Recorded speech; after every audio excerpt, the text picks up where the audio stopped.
start with India. I like to tell the stories. That is how our ancestors have told us. They passed our culture to us, our civilization to us through telling stories. So because stories stay for a long time in our minds, right? So Ramayana, Mahabharata, all the Puranas tell us so many thousands and thousands of stories. You know the Arabian Night stories, 1,000 stories. When we were children, we were told the Arabian Night stories, right? So like that, all our Puranas and they tell us true stories, our culture and civilization. So I am going to start my class today with a story. Are you interested? Yeah. Long, long, long back ago, there was a sage, Muni, called Kanva. He was living in a forest in his hermitage. In those days, and he was a very pious man. And in those days, there were no bathrooms. So he used to go to the river for his morning ablutions every day morning. One day, early morning, he went to the river and he did all his usual morning rituals there. And while coming back from the river, what happened? He saw a very unusual scene where many birds spread out their wings and they were protecting something. He was very curious. He wanted to go and see what was happening there. He slowly went there and he peeped in and he saw a beautiful little cute baby girl, baby girl.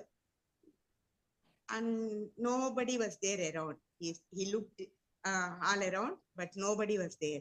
So probably it was an abandoned baby. So he took pity on the baby and he took her to his hermitage. In Sanskrit, birds are called Shakuntas. So because the birds protected the girl, he called her Shakuntala. He called her Shakuntala. This baby was brought up in the hermitage in the midst of nature. So all her natural friends were from the nature only. Deer, buffaloes, cows, and then birds, trees, and creepers. She used to talk to them. She used to be very friendly with them.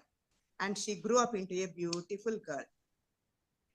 Meanwhile, one day, Kanva went out for something. So at that time, the king of that land came hunting. And in those days, it was the duty of the kings to protect the sages and rishis, whoever was living in the forest, to protect them from the wild animals. So because he came that way, he wanted to pay his respects to the sage. He came to the hermitage. He saw that there was no Muni Kanva was not there, but he saw Shakuntala and it was love at first sight. Immediately he fell in love with her and he wanted to marry her because he was a king and he has all the power within himself. So he married her immediately. In those days, there were no marriage preparations, no wedding halls, nothing. There was a type of marriage called Gandharva marriage. In that, they can take the entire nature as witness and get married. So that Gandharva way, he got married to Shakuntala and he spent some time with them, with Shakuntala there in the hermitage. And then because his duties called him, he went back to his kingdom. And before going, what he did, he gave his royal ring to Shakuntala and told her when that he would send his soldiers to pick her up and she should show this ring. So after some time, he went back to his kingdom. He totally forgot about it. Sage Kanva came back. He saw the situation. Shakuntala was pregnant. After the delivery, she delivered a baby boy. and he waited for the king to send some his soldiers. The soldiers never turned up. So after some time, Kanva decided that he would send Shakuntala with the baby to the king himself. So he sent two of his disciples with her and sent Shakuntala and the baby boy. Boy was called Bharat. So sent both of them to the kingdom. The king was Dushyanta, King Dushyanta. On the way, they had to cross a river. They took a boat. While going in the boat, by mistake, the ring which was very loose on the finger of Shakuntala, it fell down into the water, and immediately a fish gulped it up. Shakuntala went to the king. King forgot about her. He could not recognize her. She tried to show so many proofs, but she couldn't prove herself. So very sad. It was very sad situation. He said she should not lie like that. Shakuntala very sadly, she came back from the kingdom along with her baby boy. She did not go to Rishi Kanva, and she went to the forest, and there she started living in a cave. In and around the cave, only lions and tigers were roaming around, and naturally they became friends. Sometimes he was fighting, sometimes he was playing with the lions and tigers around the cave, and Bharat grew up as a very brave boy. Meanwhile, the fish in the pond, which ate up that ring, no, it also grew in the waters and became very big. And one day, it went into the catch of a fisherman. The fisherman happily went and presented it to the king so that he was expecting some good reward. He got his reward, and the fish went into the royal kitchen. So there was a royal lunch in the royal kitchen, in the royal house palace that day. The cook cut the fish, and there the ring fell down. The cook immediately presented it to the king, and as soon as he saw the ring, the king remembered everything. He repented so much. Then he sent his soldiers all around to in search of Shakuntala. Finally, a few soldiers found a boy playing with lions, and he started fighting with the soldiers. Bharata, as soon as he saw the soldiers, he started fighting with the ferocity with which he was fighting. The soldiers thought that he must be the king of the child of the king. So immediately they took Shakuntala and Bharata to the kingdom. The king recognized them, and he apologized, and story ended very happily. And this Bharata became the prince of that kingdom, and later on he became the king of that clan. And Bharata is the one who started the Kuru Vamsha, Kuru dynasty, from which later on, much later, Pandavas and Kauravas were born into that dynasty, who fought the great Mahabharata Yuddha, or the Kurukshetra Yuddha, the Battle of Kurukshetra, right? Our country is named after him, this first king of that Kuru Vamsha, Bharata. So that is why we got the name Bharat. India is called Bharat from the ancient times because it came from the King Bharata. From King Bharata, Bharata. So you know why India is called Bharata Desam. We call it Bharatavarshe, Bharata Khande, both. This is a subcontinent, you know. America is a continent, but this is a subcontinent because all the features of a continent are there, but the area is not as big as a continent. That is why it is called a subcontinent. It has, now you have a doubt. Then why is it called India, right? I will tell you that also. India, in the north, it has the great mighty Himalayan mountains. From west to east, the entire stretch of about 2,500 kilometers is great Himalayan mountain ranges. And from the Himalayan mountain ranges, many rivers are flowing because They are all snow-clad mountains. During the hot seasons, the snow melts and flows down. So that way we have many river systems, not small rivers, huge river systems formed. There are 3-4 big river systems I can tell you. One is Indus River, Sindhu Nadi, Sindhu River, Ganga River, Yamuna River, and Brahmaputra. And this Sindhu River flows to the west, and Ganga and Yamuna flow in the middle, and Brahmaputra flows from the east. So these are the major river systems that are flowing from the Himalayas into the Indian subcontinent, mainly in the northern regions of the country. So we are going to the Sindhu River. The Sindhu River, there are 5 tributaries, 5 smaller rivers come and join this Sindhu, and it is a very mighty river, very broad, and the water flow is also very high, and it flows in present Pakistan, not in India, not much. Only in Punjab there are a few rivers, but mostly it flows into Pakistan. But those days there was no Pakistan, remember? So those days, because from the north nobody could enter India because the Himalayan mountains were obstructing them, and in the west nobody could enter, and in the east also it was all mountainous ranges only. From the west nobody could enter because the Sindhu River was always in floods, and it was very difficult to cross it. So that helped us for quite a long time, till Alexander and later on the Khiljis and Mughals came. Nobody could cross into India. So till then it was a much safer country.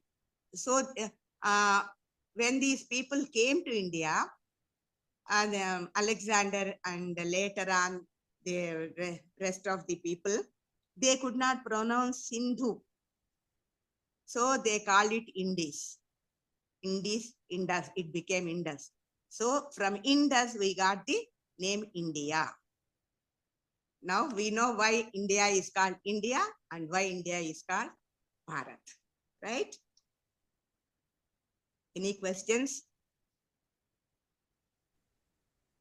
So I want to ask you, students, Sundari auntie said, she named 4 rivers, right? She said 1 from east, 1 from west, and 2 in the middle.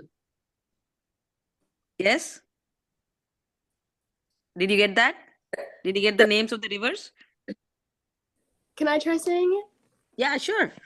Ganga, Yamuna, Sindhu Nadi, and Brahmaputra. Right. Very, very good. So, Very good. So now she said like all upper, north and in the middle. So if I were you, I would ask, so what happens to the south? Because, we get crops and everything from the rivers, right? Like, so are there any rivers in the south, Sundari garu? Yeah. Yeah.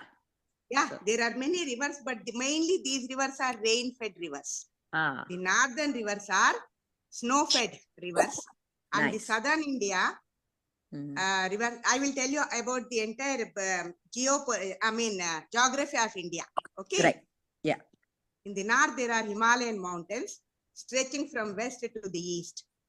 Some of you must be learning dance also, no?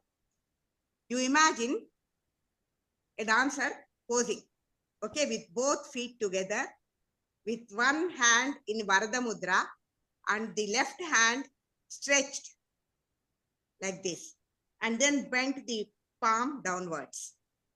That is the shape of India, imagine. Okay. The head is from head to the stretched hand is the great Himalayan mountain. Yes. From that green to this green, the entire stretch is the greater Himalayan mountains. Then in the middle, there are the Vindhya and Satpura mountains, right in the middle of the country. The land between the Vindhya Satpura mountain ranges and the Himalayan mountain ranges is called Indo-Gangetic plains. They are all fed by these rivers called Indus River with all its tributaries, Yamuna, Ganga, and Brahmaputra with all their tributaries, and that is a very, very fertile land. It gives us a lot of wheat, and rice also, and sugarcane. Then our civilization developed, along the borders of these rivers only. And after the Vindhya Satpura mountain ranges are right in the middle of the country. There, and after that starts the Deccan Plateau. That is the south of India. South of India, there are Western Ghats. To the west side, there are the green patch. That is all Western Ghats. Starting from almost from the end of Saurashtra till the Kerala. We have an undivided stretch of Western Ghats. We get a lot of rainfall during the monsoon season of June to September. All that rainwater flows into rivers. The main rivers are Mahanadi, Kaveri. Mahanadi gets its water from the Vindhya Satpura mountain ranges. And in between the Vindhya mountain ranges, there are two major rivers, Narmada and Tapi. All the rivers in India mostly flow from west to east and unload themselves into the Bay of Bengal. But whereas this Indus river, I told you, Tapi and Narmada rivers, which flow through the Vindhya Satpura mountain ranges, they flow out into the Arabian Sea. And in the south, all the rivers from west to east, Godavari, Krishna, Tungabhadra, Kaveri, Pennar, Palar. These are the major rivers. There are many small rivers which come only in the monsoon and then disappear, mainly in Kerala. So these are all the rivers. You remember all the names. I told you. Palar, Kaveri, Krishna, Godavari, Mahanadi, Tapi, Narmada, and then Sindhu, Yamuna, Ganga, Brahmaputra. We named all of them feminine names, but only one river, that is Brahmaputra, which flows into the east in Assam, is called Brahmaputra. A masculine name is given to it.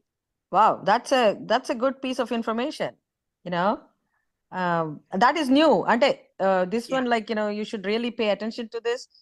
So students, what the best way to remember all this is, like, if you take a pen and pencil, just jot down the names so that you can, if you want to Google and find more information, or if you want to talk about it or discuss, or when you go to India, your parents might take you to visit Kerala, then you see a river flowing by.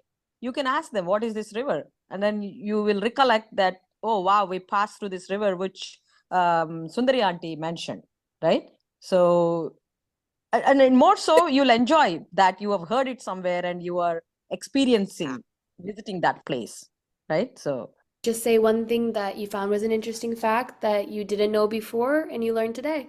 One fact, guys, or we're going to popcorn. There are 4 important rivers in India. What about Lasya?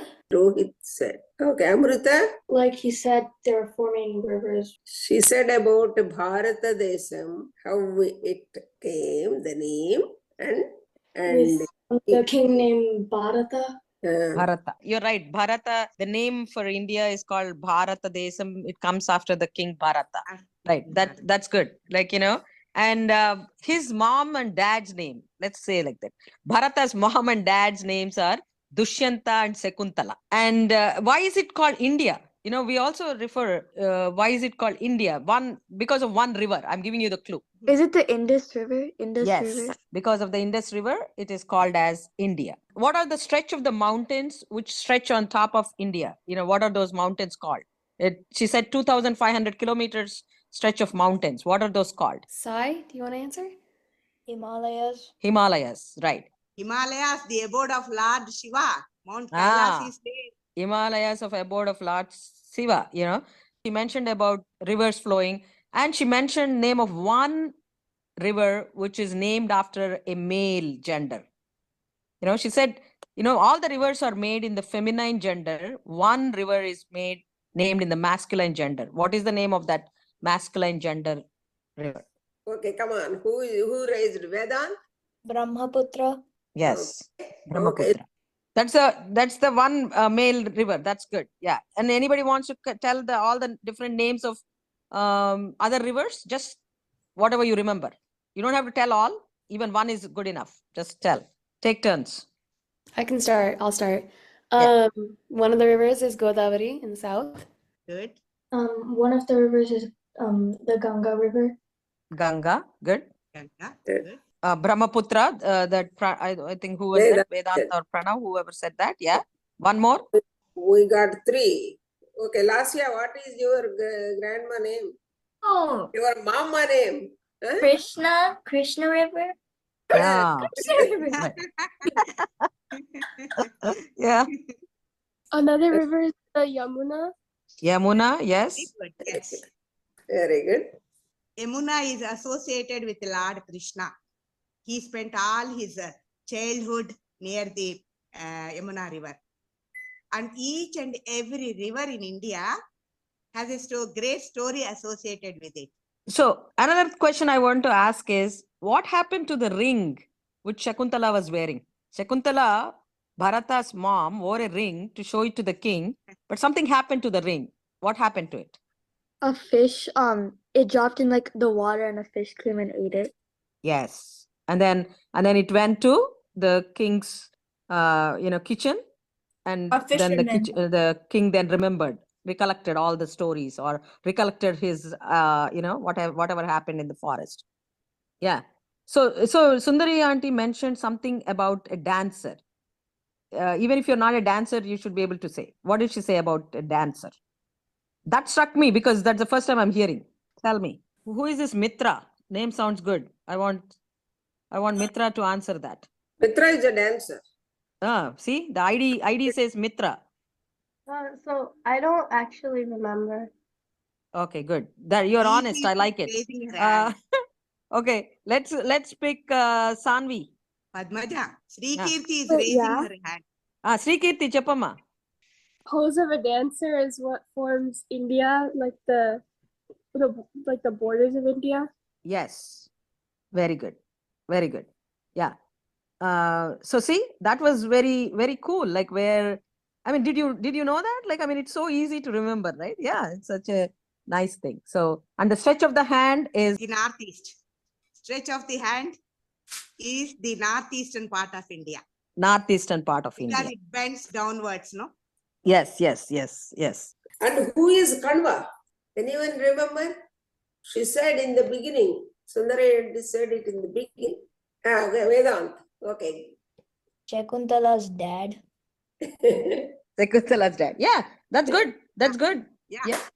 Very good. Okay, all of you like the story? Not so much. You liked it, Amrita? Yeah, it was nice. Very good. Are you looking forward again for one more story next time? Yeah, what do you want to hear? We want to know the feedback, like, what is that you want to know next class, so we can give you information on that. Like, it could be if each of you contribute what you want to hear, we can get some information on that. What is your interest? You want to know about, what do you want to know about India? foods. Different foods? So, okay, you'll get that information. So we'll do that. A part of it could be, we'll next time probably we can talk about different states and different Yeah. foods. We can do that, Kalandi. Yeah, and then that is what I planned. Yes, very good, very good. Yes. So she will, and next time Sundari garu will talk about different states, and this is going to be very interesting. And you will really amazed by different, states and their culture and their stories from each of those states. And Okay, meanwhile, I there is a question for you. love your session, Sundari, really. How many I states enjoyed are it there very in well. India? Yes. Find out. Yeah. Yeah, that's a good question, Andy. Sundari garu, what you said is right. Ala oka 3-4 questions cheppandi vallaki, so they can find out and come. Yeah. For the next class, we are going to discuss about the states in India. So you find out how many states are there in India. Okay. Yeah. So find out, kids, because we're going to talk about different states. Find out what are the few different states. You don't have to know all the states. Each of you could talk about or bring some information about 3 states or questions about 3 states, about, whatever you know. You get it, then we can expand on that. We can discuss on that. So that you can at least have more questions. Yes, exactly. Yeah. And how many of you, I want to know, how many of you are, mother tongue. I want to know the mother tongue of the students here so that we can, get more information. How many Telugus are there? Can you? 6 Telugus? Okay. How many other languages? Tamil, Kannada. No. What is your language? Whoever said no, what is your language? Oh, I'm a Telugu. Okay. How many Hindi speaking mother tongue kids are here?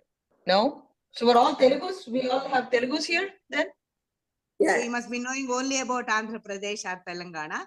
So you Yes. will have to, yeah, you will learn so much about the other states. Yes. Or we can do something, because you're all Telugu, please get 2 facts about Andhra Pradesh, each of you. So Sundari Garu will give information about other states. You people give Yeah. information about Andhra Pradesh or Telangana. At least 2 facts about Andhra Pradesh. Okay? Is that good for next class?